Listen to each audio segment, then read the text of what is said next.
ఆదిదేవ నమస్తుభ్యం ప్రసీద మమ భాస్కరం దివాకర నమస్తుభ్యం ప్రభాకర నమోస్తుతే ఉత్తిత స్వరూపాయ మార్తాండాయ నమో నమ శ్రీ గురుభ్యో నమ శ్రీ మహాగణాధిపతే నమ శ్రీ మాత్రే నమ.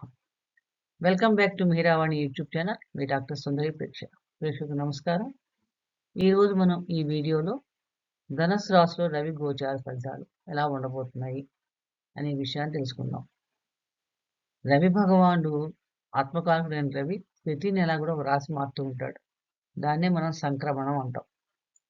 ఈ నెల 15వ తారీఖు అంటే 15 డిసెంబర్ 2024 రాత్రి ఇప్పటిదాకా వృశ్చిక రాశిలో సంచారం చేస్తున్న రవి ధనుస్సు రాశిలోకి మారుతాడు. దీన్నే ధనుస్సు సంక్రమణం అంటాం. ఈ ధనుస్సు సంక్రమణం జరిగిన తర్వాత రవి సంచారం ట్రాన్సిట్ నెల రోజుల పాటు అంటే 16/12/24 నుంచి 14/1/25 దాకా ధనుస్సు రాశిలో ఉంటుంది. దీని ఎఫెక్ట్ ద్వాదశ రాశుల వారికి కూడా ఫలితం ఉంటుంది. రవి అంటేనే మనకి జ్యోతిష్ శాస్త్ర ప్రకారం చూసినప్పుడు కారకత్వాలు చూస్తే కనుక ఆత్మకారకుడు, ఆరోగ్య ప్రదాత, ప్రభుత్వ సంబంధమైన విషయాలు, తండ్రికి సంబంధించిన విషయాలు, ఇవన్నీ కూడా మనకి రవి కారకత్వాల కింద వస్తాయి. ఈ రవి ధనుసు రాశిలో సంచరించే ఈ నెల రోజులు కూడా మనకి మీనరాశి వారికి ఎటువంటి ఫలితాలు ఇస్తాడు అనే విషయాన్ని మనం ఇప్పుడు తెలుసుకునే ప్రయత్నం చేద్దాం. మీనరాశి అంటే మనకు తెలుసు అందరికీ, పూర్వభాద్ర 4వ పాదంలో జన్మించిన వాళ్ళు, ఉత్తరాభాద్ర 4 పాదాల్లో జన్మించిన వారు, రేవతి నక్షత్రం 4 పాదాల్లో జన్మించిన వారు మీనరాశి వారు అవుతారు. రాశ్యాధిపతి గురువు.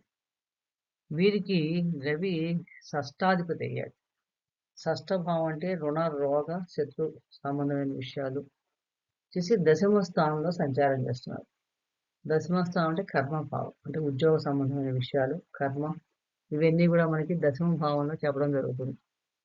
ఈ దశమ భావంలో సంచారం చేసే సమయంలో రవి ఎటువంటి ఫలితాలు ఇస్తాడు అని చూస్తే ఈ మీనరాశి వారికి సహజంగా ధనప్రాప్తి బాగా జరుగుతుందని చెప్పవచ్చు. అంటే ఈ సమయంలో ఉద్యోగంలో శ్రమ ఉన్నప్పటికీ కూడా ధనప్రాప్తి ఉంటుంది. అలాగే కార్యాల్లో కూడా చేసే పనులను కూడా కార్యాల్లో జయం ఉంటుంది. ముఖ్యంగా చేసే పనుల విషయాల్లో కానీ వాటన్నిటిలో కూడా కార్య విజయం ఉంటుందని చెప్పవచ్చు.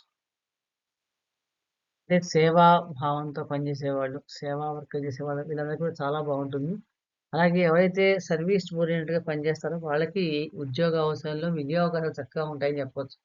అలాగే వ్యాపార రంగంలో పనిచేసే వాళ్ళకు కూడా ఈ సంచారం వ్యాపారం అభివృద్ధి చెందడానికి, చాలా అధిక లాభాలు రావడానికి కూడా ఎక్కువ అవకాశం ఎక్కువగా ఉంది. ముఖ్యంగా అంటే మీ పై అధికారులతో మంచి సత్సంబంధాలు ఏర్పడటం, కొంతమందికి ప్రమోషన్స్ ఎలిజిబిలిటీ ఉన్న వాళ్ళకి ప్రమోషన్స్ రావడం, అధికార లాభం, ఇలాంటివన్నీ కూడా మనకు కనిపిస్తున్నాయి. గౌరవ సత్కారాలు అంటే మీరు చేసే పనికి గుర్తింపు, శ్రమ అధికంగా ఉన్నప్పుడు కూడా గౌరవ సత్కారాలు, గుర్తింపు కూడా ఎక్కువగా ఉంటుంది. ముఖ్యంగా ఏంటంటే వృత్తిలో అభివృద్ధి చాలా ఎక్కువగా ఉంటుందని చెప్పవచ్చు. వ్యక్తిగతంగా కూడా చూసినప్పుడు జీవిత భాగస్వామితో చిన్నపాటి సమస్యలు ఉన్నప్పటికీ కూడా చాలా మటుకు అనుకూలిస్తారు. రుణాలు అవన్నీ కూడా చాలా కాలం నుంచి మీకు ఏమైనా రుణాలు, శత్రువులు ఉంటే ఈ సమయంలో మీకు కొంచెం మిత్రులు అవడానికి కూడా అవకాశం ఎక్కువగా ఉంది. ఆరోగ్యపరంగా చూసినప్పుడు చిన్నపాటి అనారోగ్య సమస్యలు రావడానికి అవకాశం ఎక్కువ ఉంది. కాబట్టి ఇక్కడ మనం కొంచెం ఆరోగ్య విషయంలో జాగ్రత్తలు తీసుకోవాలి.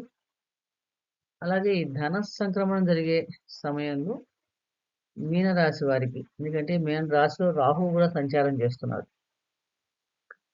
ఈ రాహు సంచారం వల్ల కూడా కొంచెం ఏంటంటే విదేశ సంబంధమైన విషయాలకి, ఉద్యోగపరంగా విదేశాలకి వెళ్ళే అవకాశాలు కానీ, వృత్తిపరంగా అలాంటి అవకాశాలు కూడా రావడానికి అవకాశం ఎక్కువగా ఉంది. అయితే ఈ సమయంలో మీరు ముఖ్యంగా ఏంటంటే అకాల భోజనాలకు వెళ్లకుండా వీలైనంత వరకు సమయానికి భోజనం చేయటం వల్ల ఆరోగ్య విషయంలో మనం చాలా మటుకు జాగ్రత్తలు తీసుకోగలం. అలాగే సంభాషణ, మాట్లాడే విధానం, ప్రియ సంభాషణ చేయటం వల్ల కూడా చాలా మటుకు సమస్యల్ని అధిగమిస్తారని చెప్పవచ్చు. అలాగే వృత్తిలో కూడా మీ పై అధికారులు ఎవరైనా చెప్పినప్పుడు మీరు వారిని కొంచెం సహృదయంతో వినటం, అనవసరం ఆర్గ్యుమెంట్స్కి వెళ్లకుండా ఉండటం కూడా ఈ సమయంలో ఎక్కువ చేయాలి. దానివల్ల కూడా మీకు ఈ మాసం అంతా కూడా మంచి ఫలితాలు రావడానికి అవకాశం ఎక్కువగా ఉంటుంది. ముఖ్యంగా మరింత అనుకూలమైన ఫలితాలు పొందాలంటే ఈ మీనరాశి వారు ప్రతిరోజు కూడా సూర్యారాధన చేసుకోవటం, గురుగ్రహానికి సంబంధించినవి దుర్గా ఆరాధన చదవడం వల్ల చాలా మంచి ఫలితాలు జరుగుతాయి. అలాగే సంక్రమణ సమయంలో మీరు ముఖ్యంగా దానాలు చేయడం విషయంలో శనగలు, అలాగే మినుములు దానం చేయటం వలన, గోధుమలు దానం చేయడం వల్ల ఉత్తమమైన ఫలితాలు పొందుతారు. వస్త్రదానం వలన కూడా చాలా మటుకు దోషాలు రావడానికి అవకాశం ఎక్కువ ఉంది.